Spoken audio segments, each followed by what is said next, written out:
I feel personally that limiting beliefs are one of the biggest sneak predators, if I can call them, that there are. All right. Righty. This is our first podcast. The first podcast. Unlimited. Well, the name is still in the works. Unlimited Potential Podcast.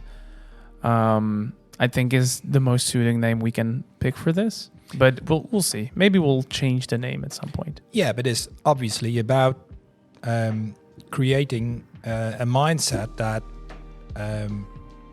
it gives you the possibility to access your unlimited potential. So, in my opinion, unlimited potential is still a very good name for our podcast.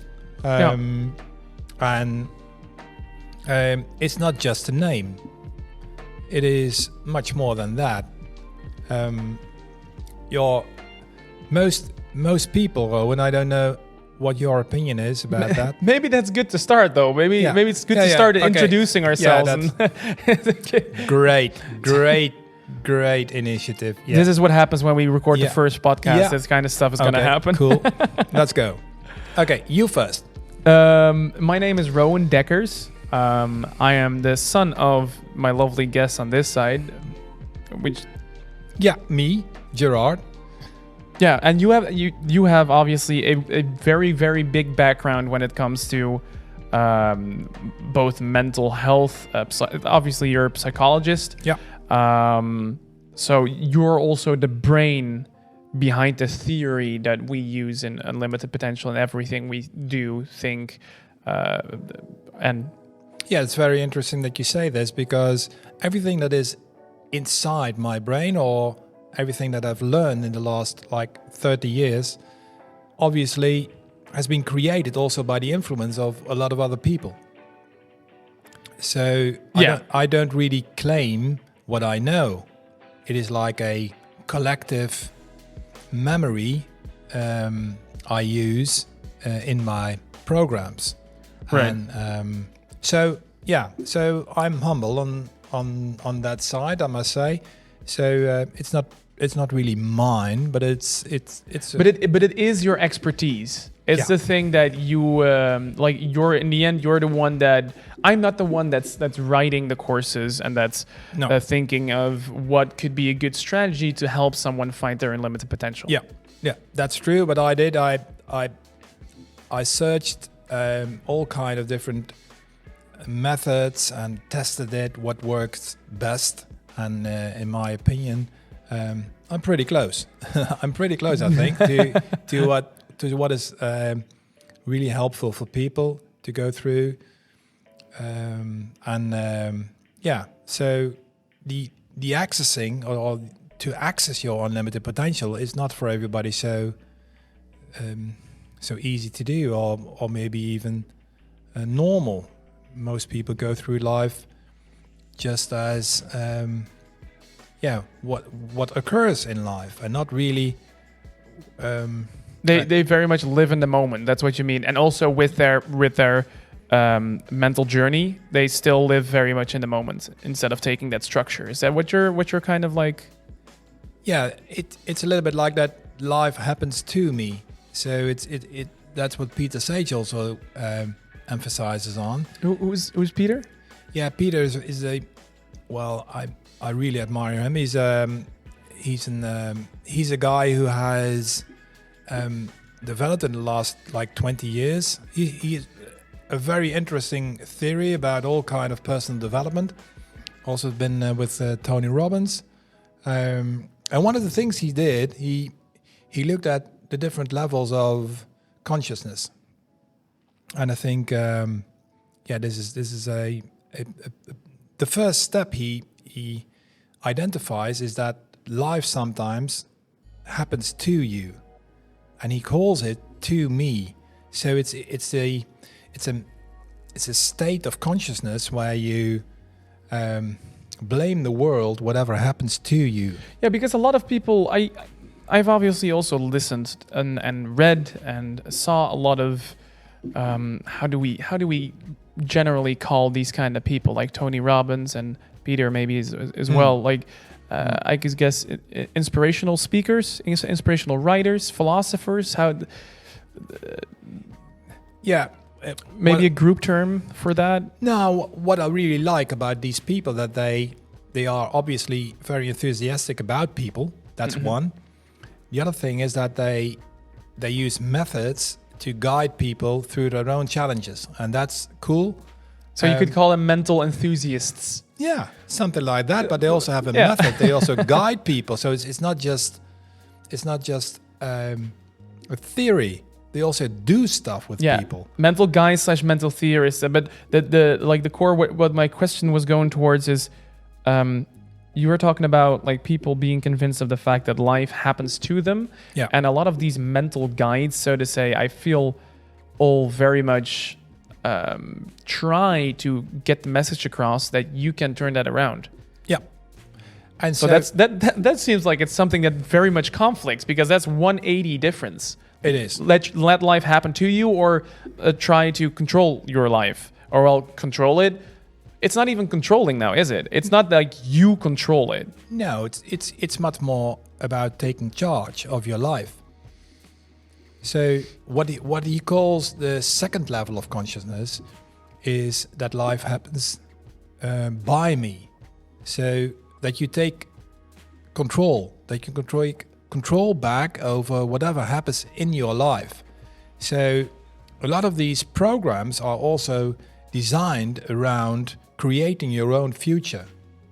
So setting goals, looking at why stuff isn't happening in the way you would like it to happen, for example, so that you look at limiting beliefs. And eliminating these limiting beliefs, for example, is extremely important to give you the opportunity to become a more free person in your mind. Yeah, because limiting beliefs are, I feel personally that limiting beliefs are one of the biggest sneak predators, if I can call them, that there are. Because if you're not consciously going to work on that, it's something that that it's possible for you to never realize in your entire life that you're having limiting beliefs. Definitely. And they just lead your way without you even realizing for a second that it's happening. If you don't consciously get confronted with it, with maybe even get help, because sometimes you need someone to mirror. Do you also call that mirror in English? Like in Dutch we call it spiegelen. Yeah. Mirroring. You mirror it. Sometimes you need someone to mirror your behavior back to you and hold the mirror for you and say like, hey, this is what you're doing right now. This is what you're saying. You're currently saying, I can't do this, even though I can't run a marathon, even though you literally saw a 70-year-old grandpa yesterday run the marathon, and you're currently telling yourself that you can't run a marathon, even though you're, for example, a healthy 30-year-old man. Yeah. But I think this is one of the key aspects of limiting beliefs, that most people don't realize conscious that they have a limiting belief. So that's why they stay into the to me mode. They don't know what's holding them back. And because they don't know what's holding them back, they blame the world for what happens to them. That's the reason. Yeah. That's the reason why you need to shift from the to me consciousness to the by me, so that you can set goals, that you know that you can achieve these goals. And obviously the first step is to look at what is holding you back. And that's one of the most difficult things to do. And what you emphasize, Robert, is very true. You often need other people to give you a sense of what's happening inside of your mind. Yeah. So you need other people to give you the feedback that you are having limiting beliefs, or that your behavior is being controlled by these limiting beliefs. And that's why all the things we do are being translated back into behavior. So everything we do in our programs, we translate back into behavior. So maybe it's good to explain first, then, before you continue, for the viewers at home, or like if you're watching this, then you can see us. You're watching us. If you're listening to us as a podcast, you can. For both people, just so you know, we have this in video format and in podcast format. But for the people at home, maybe it's good to talk about what it is. What is behavior? In our like in the way how we say it, because we talk about that during the training that we give as well. What behavior is, everything that people can see, everything that you put out in the world. I think that that's mine. That's my thing. I need to. It's my WhatsApp. Yeah. There we go. No, don't interrupt me anymore. I don't want that sound to happen. No.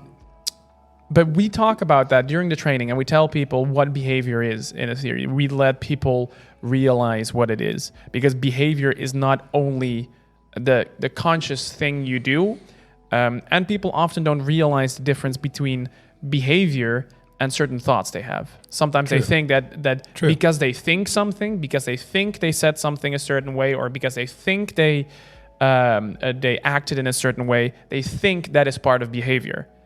Because they're convinced about something. So maybe it's good to first like touch up on what we see as behavior. If we talk about behavior, what is behavior? Yeah, behavior is anything you can see from the outside. So people react on you how you behave. So they see specific movements with your hands, or your face expressions, or how you walk, or if you talk loudly or more softly, or that's what people can see from the outside. And very often you just need the perception of others to see how you come across. And for that we use the term behavior, because everything you see from the outside. That's very annoying. That Siri just triggers itself. Well, sorry to interrupt you, just to tell everybody, this is in the end our first podcast. So if we have some technical difficulties here and there, that's probably going to happen. It's going to happen less and less, hopefully in next podcast episodes. We literally set up the whole setup like an hour ago, which is very fun. It makes that very exciting. But we were so enthusiastic to talk about this stuff that we instantly started to record this podcast and not to do all kind of tests more, like is your phone really good connected, or the music going well, but just bear with us. We're excited. We're just excited. That's what we are. We'll also be testing stuff like that, especially with music and stuff. I think in 5 or 10 minutes, maybe I'll turn off the music. And so then you as listeners, you guys can decide and vote if you would, for example, like it with music or without music. If you're listening to the podcast, you can respond to us. You can let us know. The feedback is very, very helpful for us, because we want to make this a very comfortable and nice experience for everybody to learn and listen to the things that we can talk about. So if you have anything, the feedback is very much appreciated for us podcast newbies. You can send it to where could they send us feedback?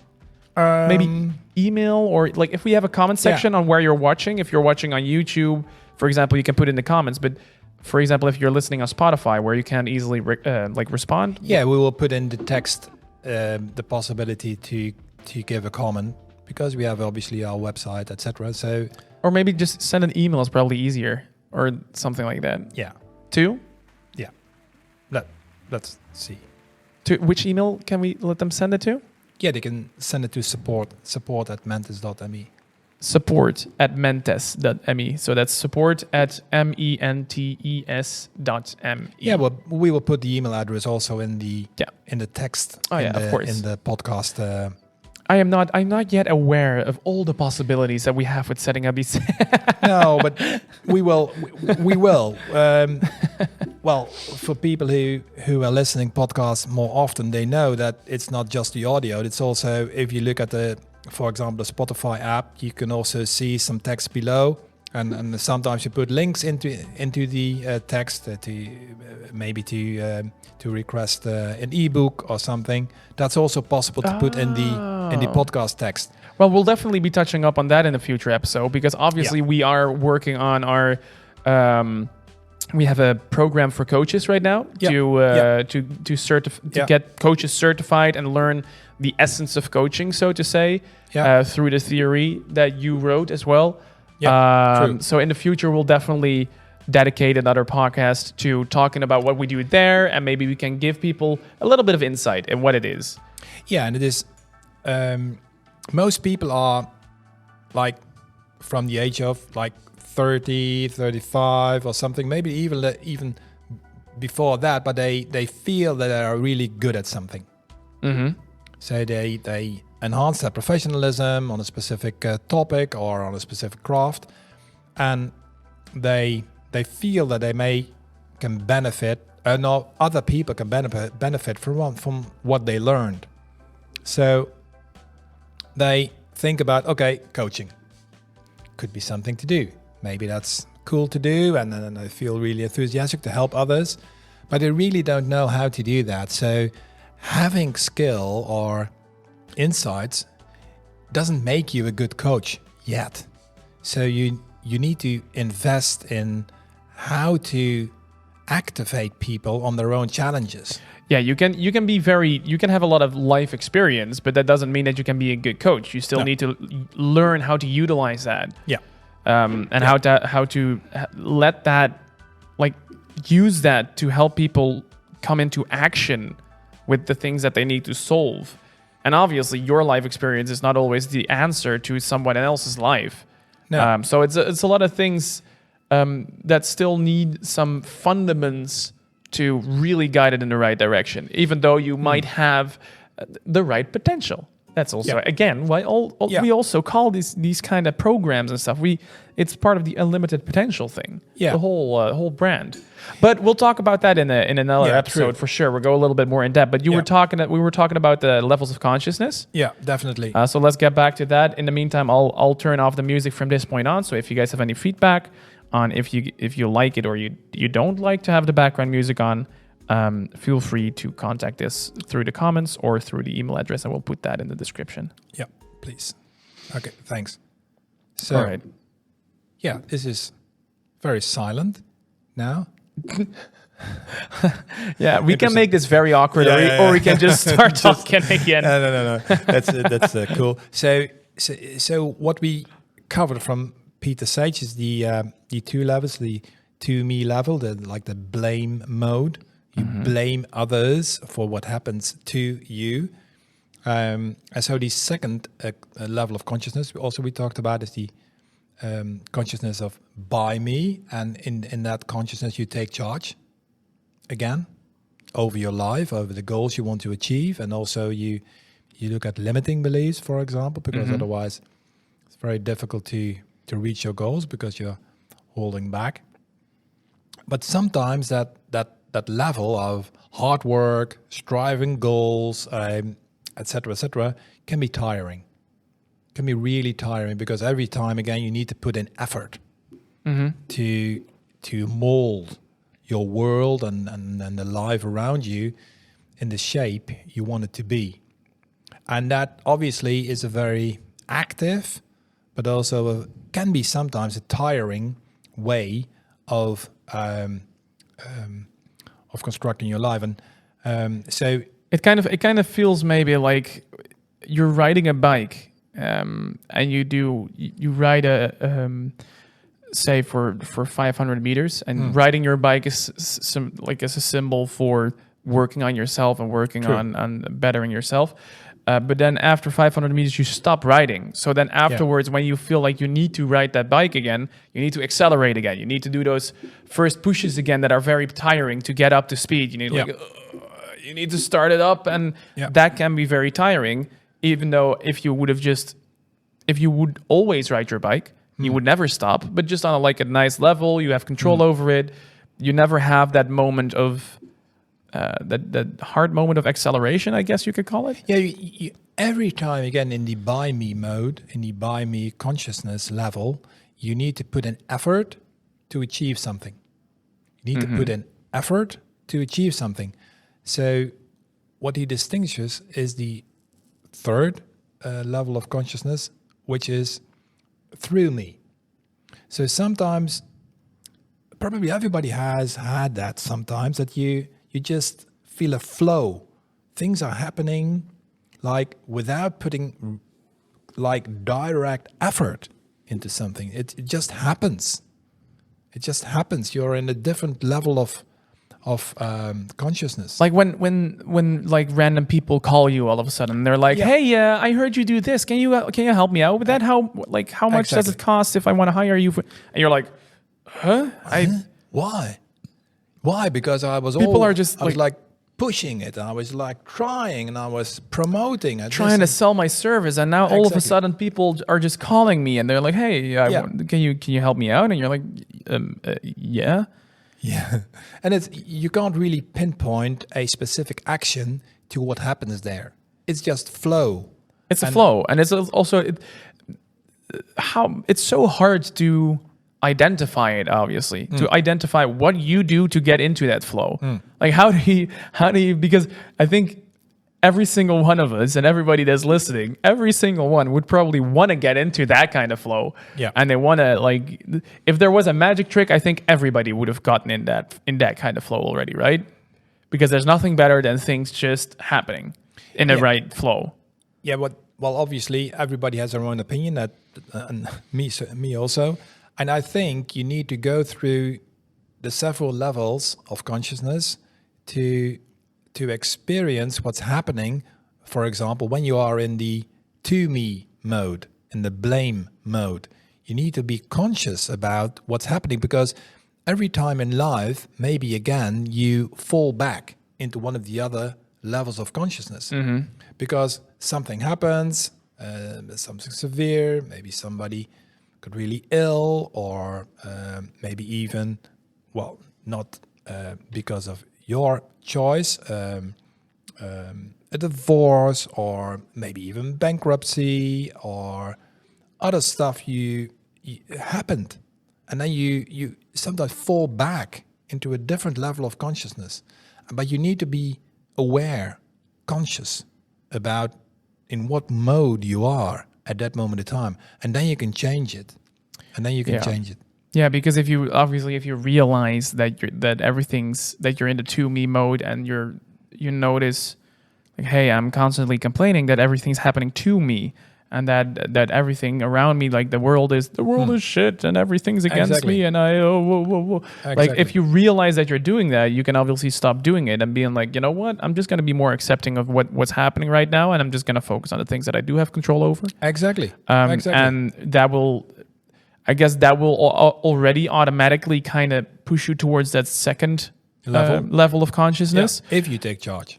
Yes. If you take charge, it's a lot about, I guess, accepting and stuff like that. But I feel that accepting as a subject is already a subject you can dedicate an entire podcast on. I think it's one of the hardest things to really master, and I think it's something that you have to constantly work on. Yeah, you definitely have to work on that every time again, because your most of the time your brain is conditioned by all kind of experiences.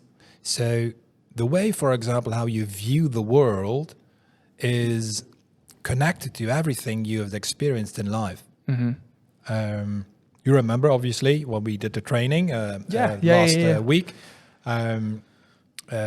We used the paradigm shift video, Stephen Covey. Stephen Covey, such a good video. Yeah, and it's from his world-renowned program, 7 Habits, Highly Effective People. I actually recently made a video on that too. I made because for the people that don't know, Gerard, my dad, is like we talked about at the beginning, he's the brain behind the theory. He is the big experienced psychologist. I obviously have been raised by a psychologist. So you even if you want it or not, you're gonna as a kid, you're gonna learn some things about how to get your mind straight, so to say. So what I do in my spare time is I make content. on YouTube, on Twitch, on TikTok, and especially through TikTok, I try to reach the younger generation with these kind of things. All that aside, because I should have told this at the beginning during the introduction, which I didn't. But the thing I was getting to was, I recently made a video on that exact theory of the paradigm shift. Yeah, and I just tried to get like a more day-to-day example, but kind of similar, because Stephen Covey obviously talked about being on a train. Yeah, metro. On a metro, the Metropolitan. Yeah. And he talks about sitting in the Metropolitan, and there is a man with children, and his children are running around, causing ruckus and rude. Yeah, ruckus and rude. Ruckus and rude. Throwing people's papers aside. Yeah, That's what he said. Yeah. And till at some point he tells the man, "Sir, I'm sorry, but can you please control your children? They're very upsetting to people. They're very upsetting to people." And this was his perception. Yeah, that was his perception. He looked at the guy who didn't have the ability to control his children. Yeah, and that's what he said. That's what he saw. That's what he perceived that was happening, and it's also in a way you could say that's what the guy was sending.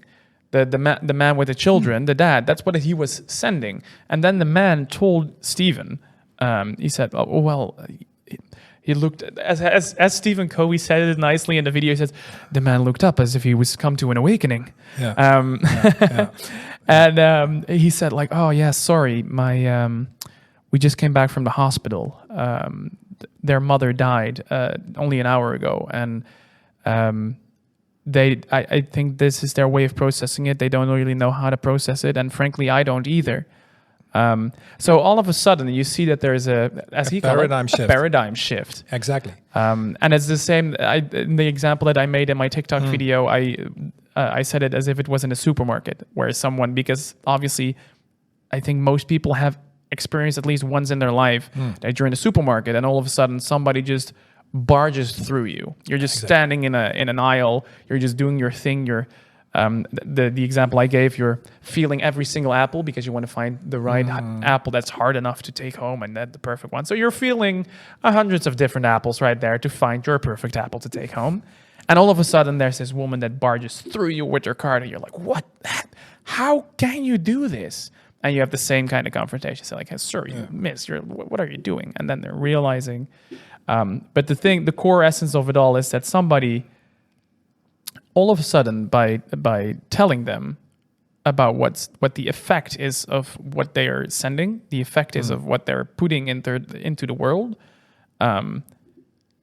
you pull them back to reality. You're like, this is what you're showing. I can't smell that I can smell on you that your wife died an hour ago. No. I can't know that unless you also show that to the world. So you need to be conscious about the thing that you send, because that's in the end the thing that's going to create perception. Yeah, one of the things Stephen Covey said in that very small video is that he said attitude went into behavior.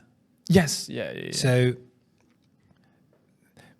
people must realize that your attitude precedes your behavior. And if you are aware of your attitude, you have a choice. Yeah, so this goes even a level further. So from saying like, the thing that you're doing, the behavior you have is what creates perception. But even a layer deeper, what is the thing that creates that behavior from you? It is your attitude. Yeah, and well, we use in our trainings attitude, but we also use the word mindset, because I like the word mindset so much because it's a verb. It's a verb, in my opinion, because you can do this every day. You can every day, again, you have a choice how you set your mind and what you want to set out into the world. So your mindset is one of the most powerful things you have as a human being on how you want to create your life. So I think it is exactly how Stephen Covey says. So your attitude went into behavior. Oh, could you control your children a little bit? They're very upsetting to people. Without realizing that there maybe is a second reality, the reality of of the guy, of the father with the three children. It's a different perception of reality. Yeah. And after acting on his own attitude, asking, he became aware that there are obviously different perceptions of reality. And obviously it's not just a perception, it's for that man it is really his reality. And for Stephen Covey in the metro, it was his reality. And people act on how they perceive reality. And that kind of realization that you need to be attentive is enormous important before you go and but that obviously builds as well, right? Like if you're in that position, Stephen Covey was in that position. He made a realization because he talked to the man with his children, and then afterwards he realized, like, wait a minute, there might be a possibility that he has been through something rough, and that's why he's not controlling his children very well. So obviously the next time he's gonna have a different attitude. Yeah, but so that it feels like that kind of influence on the attitude is something that keeps building on for the rest of your life, because every time something happens, it can change your attitude again for the next time. Yeah, but what even more important is not just that there is that second reality, but that there are multiple realities. Everybody has their own reality in the end. Exactly. And so not accepting the reality of somebody else is one of the biggest frustrations people can have. But they don't really realize that they are not accepting the reality of other people. Yeah, the thing I always like to say is everybody does something for a reason. Like even in the worst cases, even if you look at robbers and stuff, criminals, even those people, they it's not as if they wake up in the morning and think, you know what, today, just as a random thought, I think I'm gonna rob a bank just for fun. Like everybody in the world has a reason for why they do it. They have their own reality, which created their motivation to act the way that they do. And in a way, every single one of those is valid, because they're maybe not to you, maybe not to me, but for them it's always valid, because that's how their reality is built. And I think everybody in the world is convinced about their way, about how things should be. Although in every reality, that idea is created in a different way, because everybody experiences different things. Yeah. So your reality, well, this is very difficult. For everybody who's listening, you must have experienced this, that you see behavior of a person and you disqualify or you have criticism about that behavior. You mean like you immediately go like that's just stupid. Stupid or whatever. What an idiot. Yeah, so like criticism and like discarding the person, and not just the behavior, but you probably also do not accept that person because he acts in that way. So you see behavior and you instantly have a judgment on that person, not on his behavior, on the person. He is a bad person, or he is stupid, or whatever. You don't look at the behavior, you instantly make a judgment. And you create an opinion on the person, yeah. And that creates a lot of irritation inside of you. It creates irritation inside of you. So it affects your, exactly. And that's like a big problem that happens, because in that moment, that split second that you, in a lot of cases, see as innocent, the moment that you say, what an idiot, that moment has more effect on you yourself than you think. Yeah, it definitely has. And realize that you are then, again, in that first level of consciousness. The blame mode. Yes, everything is happening to me because this idiot is happening to me. Yeah, why? he's annoying. He's like invading my personal space or my personality. He's wasting my time with his stupid whatever things. Yeah, but it's like judgment. It's and blaming people for their behavior that has effect on your life. But you have a choice. Do you want to be part of the plan of somebody else? Do you want to? And we're going to do a podcast on that also. Are you going to let other people determine how you feel? Oh, I really need to start writing these down because we already have we had a couple of ideas during this episode. Already. Luckily, it's a podcast, so we can also listen back to our own ideas. The notes are already made.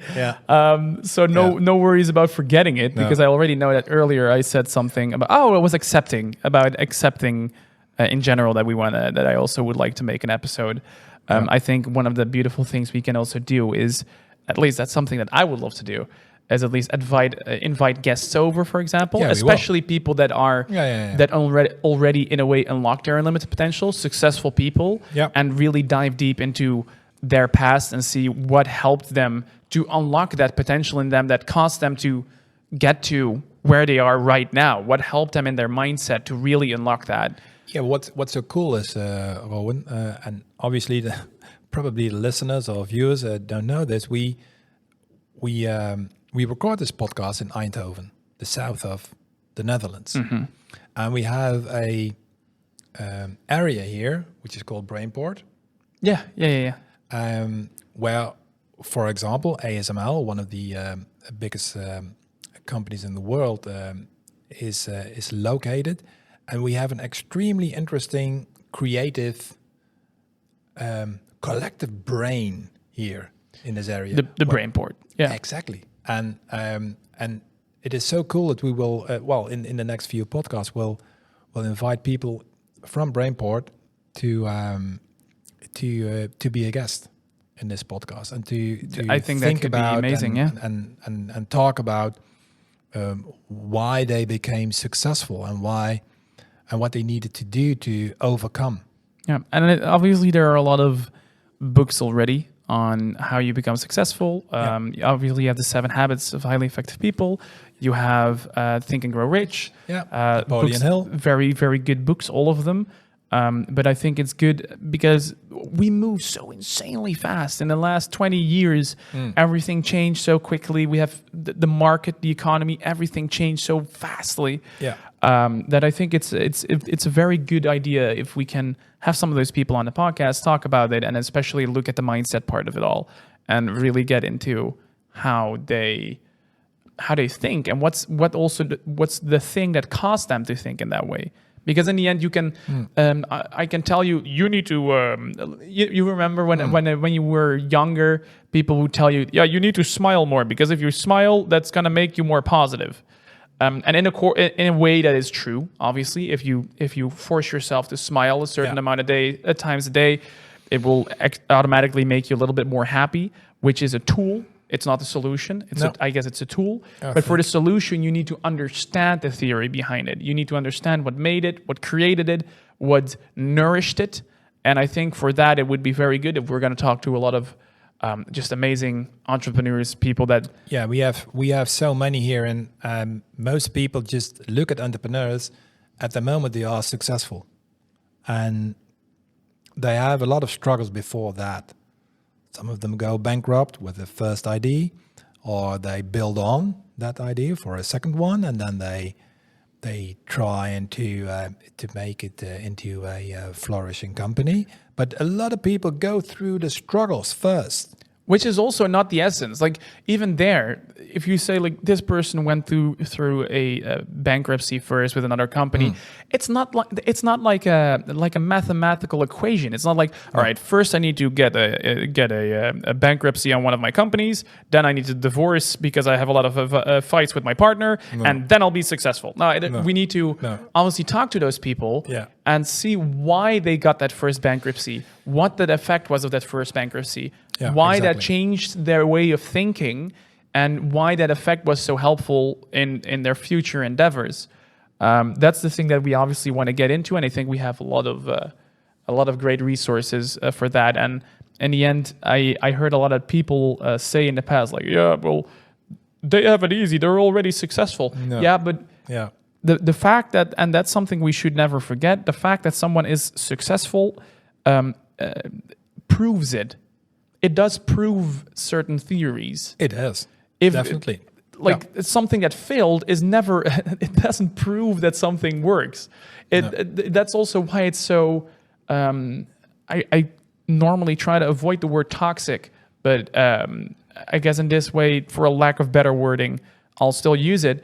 But that's why it can be so toxic to listen to people that are still down in the dumps themselves. And there's like, yeah, but I want to help you, because there are a lot of people that do that, obviously. There's a lot of people that feel shitty, but they're like, but I want to help you. I want to help others. And that's why it's, in my opinion, a little bit toxic to do that kind of stuff, because why would you help someone grow a beautiful garden? And why would you trust someone to help you grow your beautiful garden when their garden is filled with withered plants and dead plants and weeds everywhere? And like, it hasn't been proven yet that they know what they're talking about. No, in some extent, you need to go through the different steps before you can realize what happened to you, so that you are conscious about what happened to me.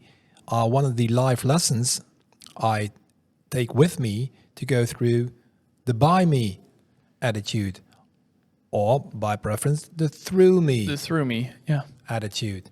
So seeing these kind of consciousness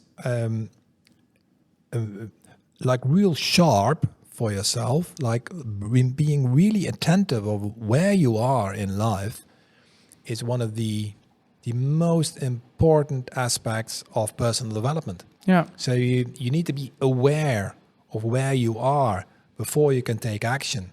Yeah. So I think that's also one of the fundamentals of all our programs, where we learn people how to be attentive to themselves and also to be attentive to other people. It always starts with you. Exactly, and then feel the attitude, feel the mindset that you can accept yourself the way you are, with all your talents and your challenges and your personality, but also accept other people on how they are and what their talents are and their challenges, so that you can activate whatever your key talent is. And I think, and how can we tie that back to the example that I gave, like for people trying to help others even though they first need to work on themselves, because it's not like in the end, that's the issue with that, in my opinion, is that people are not working through a proven theory. If you like we talked about a little bit before that, the professionals are fun to talk to and to try to look like what they did in the past, because they have proven to be successful.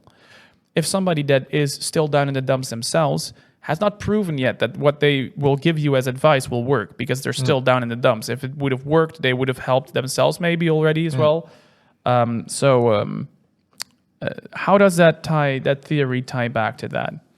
I think it's much more about, again, well, maybe I'm like repeating myself a bit. A little bit of broken record. Yeah, maybe even, but they need to be attentive to their own process.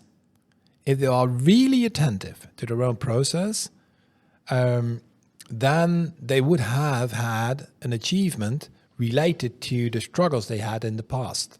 Yeah, the way I always say it is, the more you help yourself, the better you can help others. I think that is true. So, and a very easy thing to remember, if your bucket is full of love and experiences, you have something to give to other people. If you have solutions on how you overcame specific challenges, your bucket is full with all kinds of solutions. You don't really have to like give them the solutions, but you can give them, you can ask them the question. Yeah, you can give them knowledge, but one of the key aspects of what we do in our programs is that we learn these coaches our lights just went out. Let me quickly. You continue talking. Yeah, sorry. So I think it's very important to give these coaches the ability to create questions for themselves, to ask other people, so they are being activated on their own challenge. So every time when you, almost impose a solution to your mentee or your coachee, they will become lazy. Because they don't need to think about the solution themselves. They don't have to understand it, but because you give them a fix. Yeah, and then obviously it can be a quick fix and it can work for the short term, but that's not really being activated. That's not really being... Here's a bottle of wine, good luck. Yeah, something like that. Or this is a solution, how I did it. Just try it out yourself and see what happens. Well, how we always said that during the training as well. It's a very wonderful theory. I think is that we always say, don't believe anything we say. Yeah. Anybody we try to help, we say, don't believe anything that we say. And then you would think like, hey, what's we shouldn't believe you? Why? Why not? Because if you believe what we say, you're losing the ability to think for yourself. Yeah. So you need to not believe us. You need to question, theoretically, in the perfect situation, you need to question everything we say. Because that way you will try to find out if it's true or not, and that way you will have perfect understanding of the situation if you finally get to your answer. Yeah, but we give you the opportunity to create your own experiences. That's what we do. And we teach coaches on how to activate other people, coaches and mentees, on to create our own experiences based on the questions we learn these coaches to ask. But this is obviously, again, Robin, and I think we sometimes we're like diving into deep in a specific topic, and this is the first this is the first podcast. We're almost at the end of this one, I think. But please, guys and girls, stay tuned for the next ones. There will be a little bit more specific. There will be a little bit more on specific topics. Will be more structured. This one was just like, we have a lot of passion about this, obviously. Yeah. We just want to talk. Maybe sometimes we will do these kind of episodes more often. Here and there, we will have more structured episodes, but we will also have some episodes like this now and then where we'll just have a chat, just talk about it, talk about some issues, see where our minds will wander off as well when we talk about it. Because obviously we started with a certain theory today. We started with the levels of consciousness. Yes. Which just flowed out into some other beautiful concepts that we could talk about. Yeah. And we could have that more often. We could have a certain subject that we start off with and we see where that goes. And we kind of try to always tie it back to that. Yeah. And also what would be super cool if you would like this, this podcast we do, or this YouTube video, that you give in the comments topics or if you have anything which that you want us to cover in this podcast, gladly to do it. And again, we will be also giving you the opportunity to learn more about, for example, the AAA model we have, like attention, acceptance, and activation. Yeah. We have some other specific topics where we will give people the opportunity. Well, let's not spoil too much already. No, I don't. You just gotta stay tuned. You gotta just see next episode. You're gonna see what cool stuff we're gonna talk about. Please put in the comments if you liked it. If you have specific topics we want us to cover. Obviously, we're about mindset and about mental health. Yeah, but also about creating your life in a direction you really are enthusiastic about. Really creating your unlimited potential. Exactly. And your and finding your limit. That's what we're about. So in the end, that's what we want to do. I'm gonna slowly, because we're ending. Yeah, I'm putting a little bit of some music in there. Yeah, but so if you want to do that, leave it in the comments. Yeah, please. Let us know what you want us to talk about next. Maybe who you want us to talk to. We can always see if we can reach out to someone to talk to them, get them on the podcast, talk about their experience and how they set their mind. You can always, like, if you're listening to this on Spotify, you can see your email address where you can also send these kind of things, because on Spotify you can't comment, but you can send us an email with ideas that you have or suggestions or feedback, because we're still rookies. Yeah. We have big brains on psychology, but we don't know a lot about podcasts. I am the content man in the end, but even I have limited knowledge on podcasts yet. Yeah. So what Rowen suggested when we started this whole journey, that we challenge everybody to dare to dream. Yes. And everything that is around these three words, we try to cover. And a lot of people stop dreaming and stop daring to dream and to think about what's really possible for you. And obviously, we call it after that the access of or unlimited potential. Yeah, but you could definitely, like, our slogan is definitely dare to dream. It is definitely dare to dream, and really dare to dream. And it takes some guts, some spunk. You got to take the bull by the horns. Yeah, but it starts with the dreaming. It starts with the mindset. It starts with thoughts. It's everything you accomplish in life begins with a thought. With a thought and an attitude and a behavior and a lot of... you guys are going to be in for a wonderful ride. We're going to do some amazing talks in the future. We're going to have great podcasts, and we're going to make sure that all of you can once again dare to dream. Bye-bye.